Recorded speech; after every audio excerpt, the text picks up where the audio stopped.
আসসালামু আলাইকুম রহমতুল্লাহি ওবারাকাতুহ। প্রিয় দর্শক শ্রোতা, আল্লাহ আপনাদের ভালো রাখুন, সুস্থ রাখুন, এই দোয়া করি আল্লাহ সুবহানাহু ওয়া তাআলার কাছে। আজকের এই ভিডিওতে রয়েছে কি করলে বা কোন আমল করলে মৃত্যুর সাথে সাথেই আপনি জান্নাতে যেতে পারবেন। মৃত্যুর পর প্রত্যেক মানুষের জন্য সবচেয়ে কঠিনতম ও ভয়াবহ আযাব ও শাস্তির জায়গা হলো জাহান্নাম। অপরদিকে মুমিন ও পরহেজগার বান্দাদের জন্য সুখের ও শান্তির উদ্যানের নাম হলো জান্নাত। সেই অনাবিল সুখ, শান্তি, আরাম ও আয়েশের জান্নাতে মৃত্যুর সাথে সাথেই যেতে হলে কিছু কাজ বা আমল রয়েছে। সেই আমলগুলো কি কোরআন ও হাদিসের আলোকে আপনাদের জানাবো ইনশাআল্লাহ তাআলা। তার আগে আপনাদের অনুরোধ করব, ভিডিওটিতে একটি লাইক দিন ও সাবস্ক্রাইব করুন, আর কমেন্ট করার প্রয়োজন হলে কমেন্ট করুন। প্রিয় বন্ধুগণ, নবী সাল্লাল্লাহু আলাইহি ওয়াসাল্লাম বলেছেন, অল্প আমলই বান্দার নাজাতের জন্য যথেষ্ট। সুতরাং জাহান্নাম থেকে মুক্তি পেয়ে ডান হাতে আমলনামা নিয়ে জান্নাতে যেতে হলে একনিষ্ঠতার সঙ্গে অল্প আমলের বিকল্প কিছু নেই। নবী সাল্লাল্লাহু আলাইহি ওয়াসাল্লাম এমন 3টি আমলের ব্যাপারে দিক নির্দেশনা দিয়েছেন। যে ব্যক্তি এই 3টি সহজ আমল করবে তাদের জন্য জান্নাতে যাওয়া খুবই সহজ হয়ে যাবে। সাইয়্যিদুল ইস্তেগফার, সকাল ও সন্ধ্যায় সাইয়্যিদুল ইস্তেগফার পড়া। সাইয়্যিদুল ইস্তেগফার আল্লাহ তাআলার এত সুন্দর ও চমৎকার প্রশংসায় ভরপুর যে যদি কেউ নিজের গুনাহ মাফের জন্য অনুতপ্ত হৃদয়ে আল্লাহর কাছে নীরবে ও গোপনে ক্ষমা চায়, আল্লাহ রাব্বুল আলামিন ওই ব্যক্তিকে ক্ষমা করে দেন। নবী সাল্লাল্লাহু আলাইহি ওয়াসাল্লাম বলেছেন, যে ব্যক্তি সকাল ও সন্ধ্যায় অর্থাৎ ফজর নামাজের পর ও মাগরিবের নামাজের পর সাইয়্যিদুল ইস্তেগফার পড়বে আর সেদিনই সে মারা যাবে, আল্লাহর ইচ্ছায় সে জান্নাতে যাবে। বুখারী শরীফ। প্রিয় দর্শক শ্রোতা, আপনাদের সুবিধার্থে আমি সাইয়্যিদুল ইস্তেগফারটি পড়ছি, সাথে সাথে আরবি ও বাংলায় লেখা থাকছে। আশা করি মনোযোগ সহকারে শুনবেন।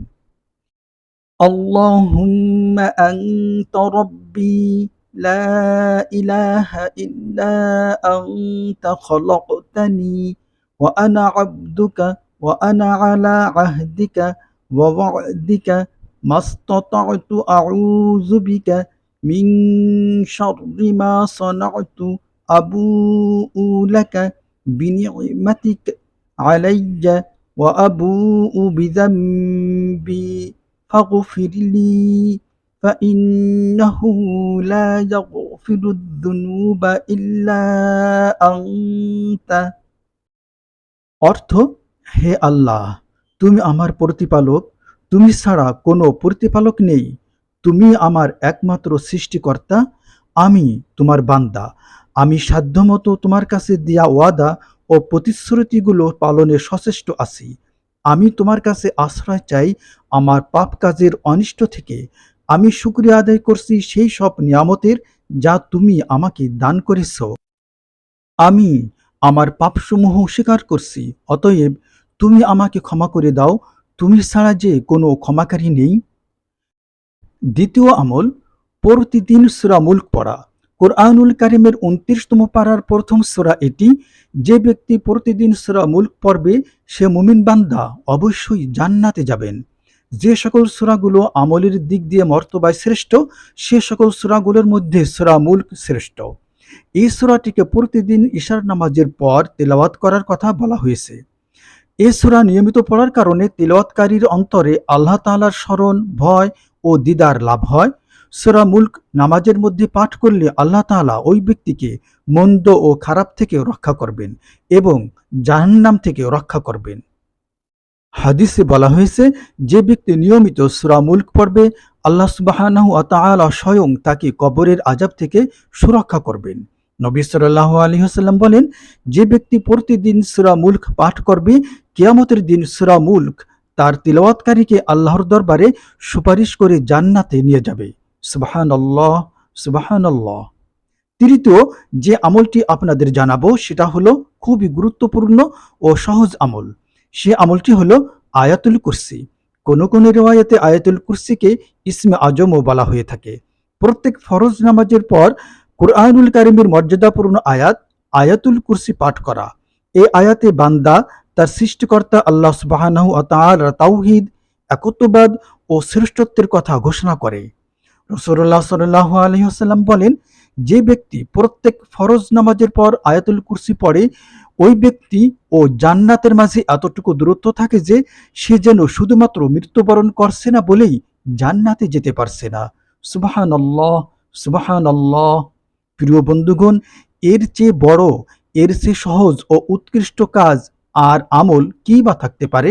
অতএব আর দেরি নয়, আজ থেকে প্রত্যেক ফরজ নামাজের পর এই আমল শুরু করুন। অতএব প্রত্যেক মুমিন বান্দার উচিত সকাল সন্ধ্যায় সাইয়্যিদুল ইস্তেগফার পড়া, 2 দিনের যে কোনো সময় সূরাতুল মুলক পড়া এবং 3 প্রত্যেক ফরজ নামাজের পর আয়াতুল কুরসি পড়া। প্রিয় ভাই ও বোনেরা, আপনাদের সুবিধার্থে আমি আয়াতুল কুরসি পড়ছি।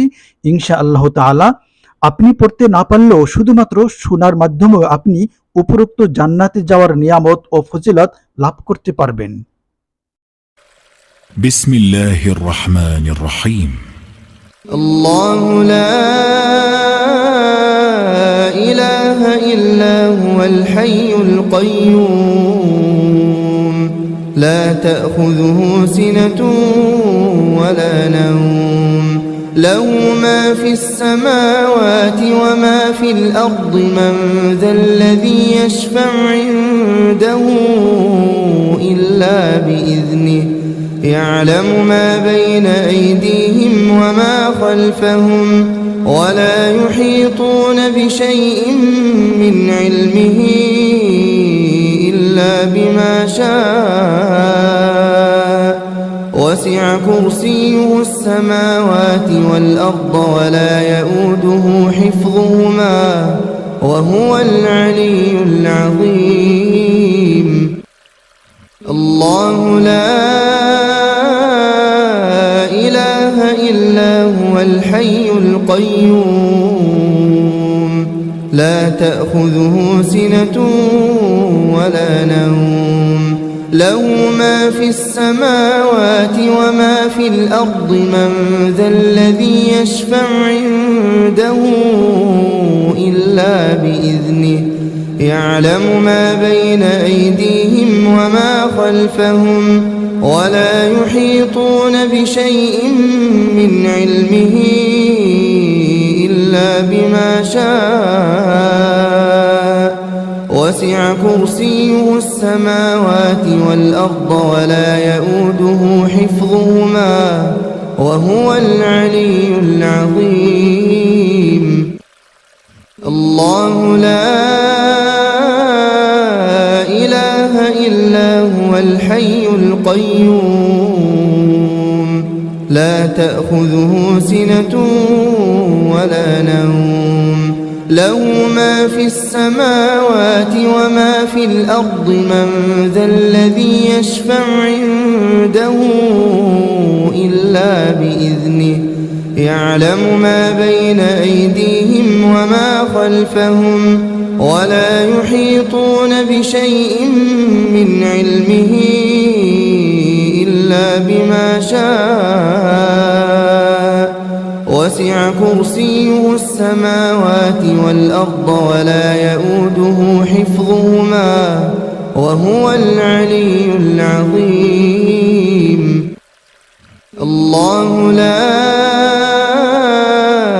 إله إلا هو الحي القيوم لا تأخذه سنة ولا نوم له ما في السماوات وما في الأرض من ذا الذي يشفع عنده إلا بإذنه يعلم ما بين أيديهم وما خلفهم ولا يحيطون بشيء من علمه إلا بما شاء وسع كرسيه السماوات والأرض ولا يؤوده حفظهما وهو العلي العظيم. الله لا إله إلا هو الحي القيوم لا تأخذه سنة ولا نوم له ما في السماوات وما في الأرض من ذا الذي يشفع عنده يعلم ما بين أيديهم وما خلفهم ولا يحيطون بشيء من علمه إلا بما شاء وسع كرسيه السماوات والأرض ولا يؤوده حفظهما وهو العلي العظيم الله لا إله إلا هو الحي القيوم لا تأخذه سنة ولا نوم له ما في السماوات وما في الأرض من ذا الذي يشفع عنده إلا بإذنه يعلم ما بين أيديهم وما خلفهم ولا يحيطون بشيء من علمه إلا بما شاء وسع كرسيه السماوات والأرض ولا يؤوده حفظهما وهو العلي العظيم الله لا إله إلا هو الحي القيوم لا تأخذه سنة ولا نوم له ما في السماوات وما في الأرض من ذا الذي يشفع عنده إلا بإذنه يعلم ما بين أيديهم وما خلفهم ولا يحيطون بشيء من علمه إلا بما شاء وسع كرسيه السماوات والأرض ولا يؤوده حفظهما وهو العلي العظيم الله لا إله إلا هو الحي القيوم لا تأخذه سنة ولا نوم له ما في السماوات وما في الأرض من ذا الذي يشفع عنده إلا بإذنه يعلم ما بين أيديهم وما خلفهم ولا يحيطون بشيء من علمه إلا بما شاء وسع كرسيه السماوات والأرض ولا يؤوده حفظهما وهو العلي العظيم الله لا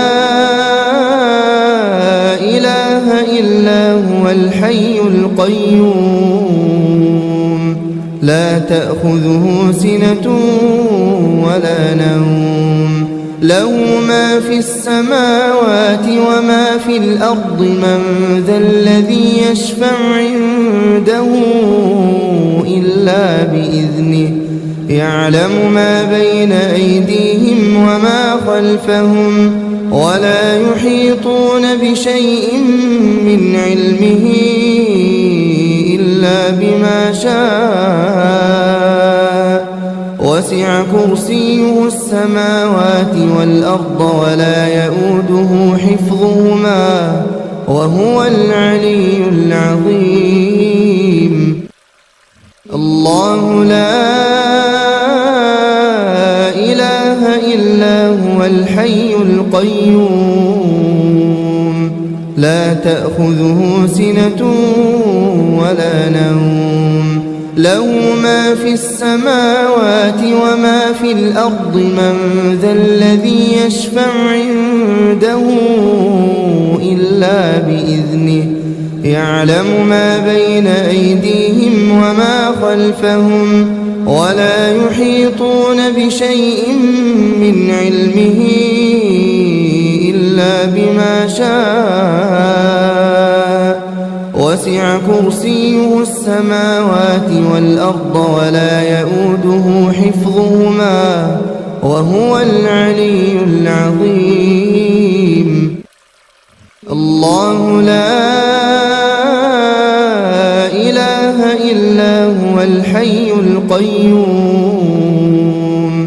لا تأخذه سنة ولا نوم له ما في السماوات وما في الأرض من ذا الذي يشفع عنده إلا بإذنه يعلم ما بين أيديهم وما خلفهم ولا يحيطون بشيء من علمه إلا بما شاء وسع كرسيه السماوات والأرض ولا يؤوده حفظهما وهو العلي العظيم